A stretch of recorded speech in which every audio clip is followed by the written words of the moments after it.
Les entretiens surnaturels de Juliette Dargan.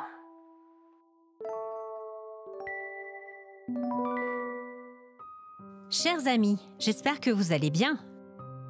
Comme vous êtes toujours plus nombreux à m'écouter chaque mois, j'ai décidé de vous proposer des contenus plus réguliers.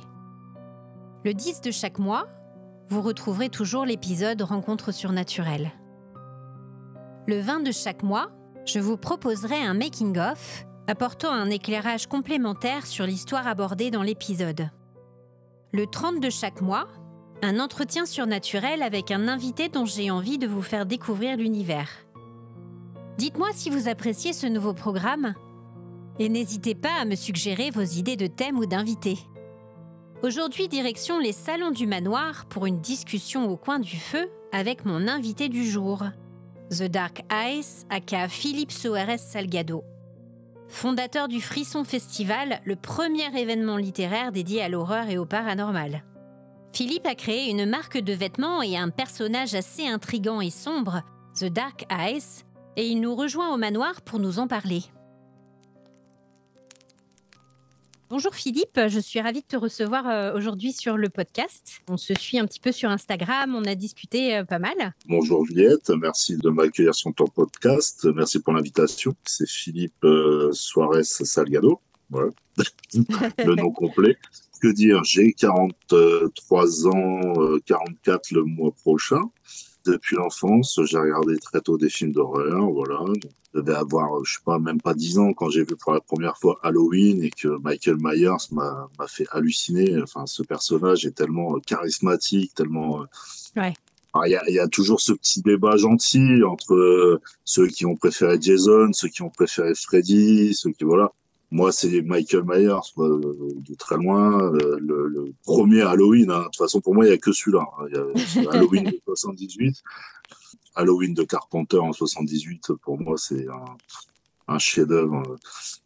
Ils n'avaient rien pour faire ce film et ils en ont fait un chef-d'œuvre. Ouais. Effectivement, fan du paranormal, d'horreur. Ça se sent aussi dans ce que tu as pu créer et construire en fait dans ta vie, puisque tu es le président du Frisson Festival, qui est le premier festival littéraire dédié à l'horreur et au paranormal, qui va se tenir à Reims fin octobre. Tu me dis si je dis des bêtises, hein, mais normalement c'est ça. Pour l'instant, t'as tout bon. Ok. Cette année, c'est la 2e édition du festival. Alors moi, j'avoue que ça m'a un peu tapé dans l'œil, hein, puisque Juliette Dargan, plus écrit, plus fan de paranormal et de littérature autour de tout ça, voilà, forcément, ça match. Donc je vous suis en fait déjà depuis la première édition. Comment t'es venue l'idée de ce festival et l'envie de créer cet événement en fait? L'horreur en France, en littérature, même en film, c'est pas quelque chose d'hyper développé. Les grandes maisons d'édition sont très frileuses à ce niveau-là, donc il y avait pas de salon. Enfin, j'en connaissais pas en tout cas. J'en voyais pas à ma connaissance et à chaque fois, lorsqu'il y avait des salons littéraires pas très très loin de chez moi, que j'y allais, je rencontrais des auteurs d'horreur que je connaissais ou que je découvrais, mais ils étaient souvent 2, 3, 4 peut-être maximum dans des salons. Ils étaient obligés de s'intégrer dans des événements dédiés plus à la littérature généraliste, ce qui était le plus fréquent, soit dans l'imaginaire, soit dans le polar. Et ça m'avait marqué parce que, alors je sais plus quel salon c'était, j'étais avec l'auteur Arnaud Coteville. Il y a une dame déjà un certain âge qui passe et puis qui s'arrête devant lui, et, toute souriante, et qui dit mais c'est quoi que vous faites? Alors il lui explique. Et là, elle a eu un mouvement de recul, mais elle l'a regardé avec. Des rétros Elle était, avec la croix. elle était outrée que un auteur pareil puisse être dans le salon où Mais elle se vous n'avez pas baladait. honte quand même Elle dit d'écrire de la ah mais c'est quoi littérature comme ça, ça? voilà. Puis un jour, mon ami Niels N.A. Illigan, il a écrit aussi sous ce pseudonyme là, N.A. Illigan. Donc Niels un jour passe chez moi. On discutait, et puis je lui parle de cette idée-là, et il me dit c'est marrant, j'ai toujours voulu aussi. Donc on s'est dit on y va. Okay. Tu es aussi le créateur d'un personnage assez étrange et sombre qui m'a bien accroché aussi, qui s'appelle The Dark Eyes, les yeux sombres en anglais, pour ceux qui ne parleraient Voilà. pas anglais. Et donc, ce qui est super intéressant dans ton concept, c'est que tu as donc créé ce personnage auquel tu as lié tout un univers visuel, des objets aussi liés à ce personnage, à cet univers, et surtout une marque de vêtements. Parallèle du Frisson Festival, alors je fais deux choses différentes, puisque Frisson Oui, Festival, c'est associatif. Dark Eyes, j'ai créé une micro-entreprise pour commencer. Hein. Et ça, donc là-dessus, je suis seul sur ce projet-là. Et je me suis dit, tiens, pourquoi pas créer une marque autour de l'horreur, voilà, avec le concept était de faire des visuels, faire des visuels à des artistes et faire de la quantité limitée, quoi, voilà. d'accord. J'avais fait un tout petit peu de cosplay à ce moment-là. Ok. J'avais fait le costume de Jason, vendredi 13, mais du chapitre 2, celui où il a le sac, avant le 3, où il prend pour la première fois le masque de hockey, en fait. C'était un personnage qu'on voyait beaucoup, donc je voulais faire un personnage qu'on voyait pas. Et donc, Jason avec le sac, je l'avais jamais vu en cosplay, donc effectivement, je suis parti sur celui-ci.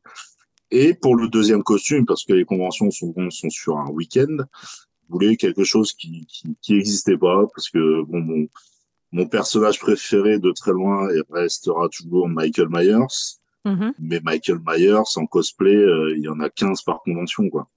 Donc, C'est un peu comme Mickey pour la convention Disney, quoi. voilà, c'est ça. Donc, je me suis dit, bon, je vais faire un énième Michael Myers, ça n'a aucun intérêt. Je me suis dit, tiens, je vais inventer un truc.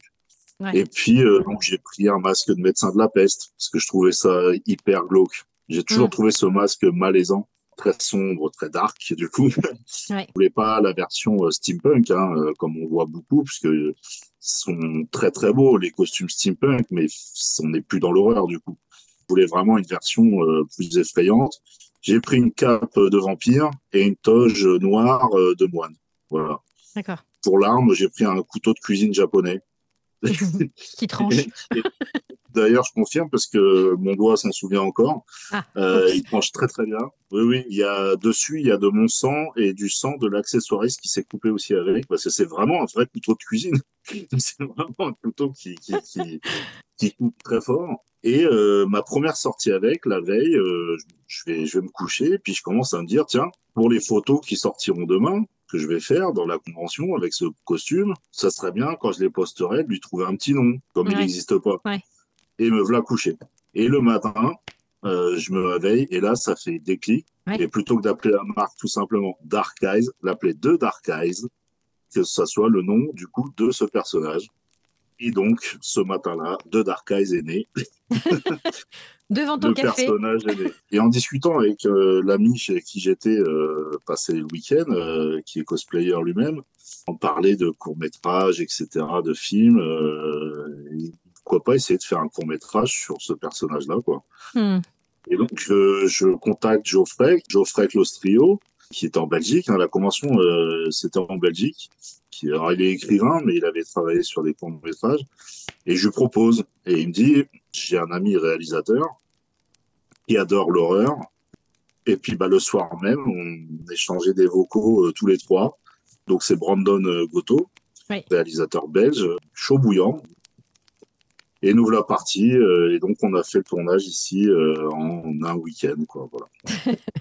Voilà, l'accessoiriste, en une semaine, a réussi à faire des miracles. Il a transformé le couteau, il a arrangé le masque, il a arrangé le costume, il a fabriqué le coffre, enfin, voilà. Pareil, le compositeur à Reims, organiste, donc qui joue de l'orgue dans une église à Reims, entre autres. Il a d'autres activités, Ouais. notamment la composition de films. Il a fait Ah. plus de 200 compositions de musique de film. Je lui ai parlé de ça, il a dit OK. Un maquilleur, pareil, qu'on m'a présenté à Reims, qui a dit OK, etc. Alors, je pense qu'il y avait quand même un certain nombre de paramètres et de signes, et je ne sais pas qui t'a guidé, mais il y a eu, tu vois, une succession de bonnes rencontres, de signes, et voilà, c'est chouette, quoi.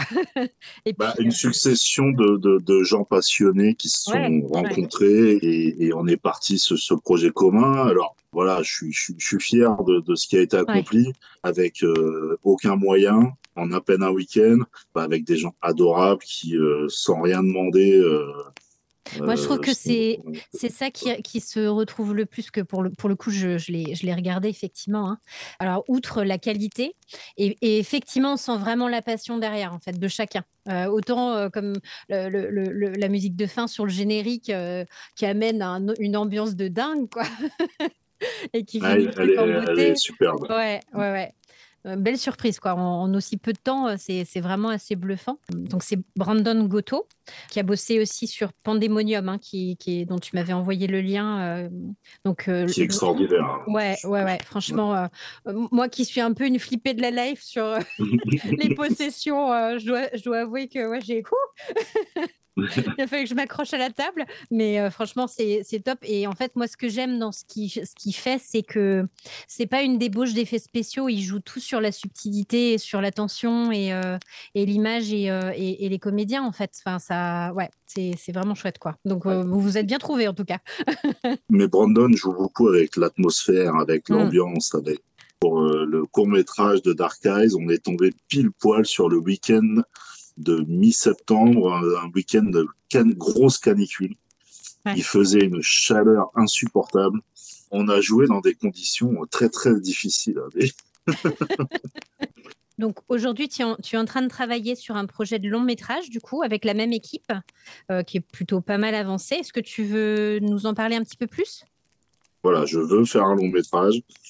Est-ce que vous êtes partant? Ça vous tente? Est-ce que l'aventure vous intéresse? Tout le monde a répondu présent. Et là, on est sur quelque chose de très ambitieux, hein. Vraiment, on est sur du slasher. Pas copier les slashers américains, c'est pas l'idée. Ils savent très bien faire et ils l'ont prouvé au fil du temps. On voulait vraiment un truc à nous, quoi. Ouais. L'histoire est déjà écrite, le scénario est quasiment fini aussi. Qui dit long métrage dit passer par une campagne de financement participatif. Pour ceux qui ont envie d'essayer d'investir, hein, pour ceux donc qui souhaitent devenir ce qu'on appelle producteur associé, en fait. Ok. Hein. On ne sait jamais, ça peut être aussi un investissement. Ouais. Donc il n'y a pas encore de site internet, on peut me contacter via les réseaux sociaux, hein, notamment Instagram, hein, de Dark Eyes Wear. Et vraiment, c'est beau, un très très bel univers, effectivement. Eh ben, merci beaucoup, Philippe. C'était vraiment intéressant. J'étais ravie de te recevoir. On te souhaite plein de bonnes choses pour ce projet de long métrage. Donc, encore une fois, on tiendra tous mes auditeurs au courant pour que vous puissiez aller découvrir l'univers de Philippe, de The Dark Eyes, de Brandon Gotto aussi avec Pandemonium. Et puis, le lien du court métrage. Voilà. Et le lien de tes réseaux sociaux aussi pour te contacter pour les produits. Voilà. Voilà. Merci à toi. Au revoir Juliette.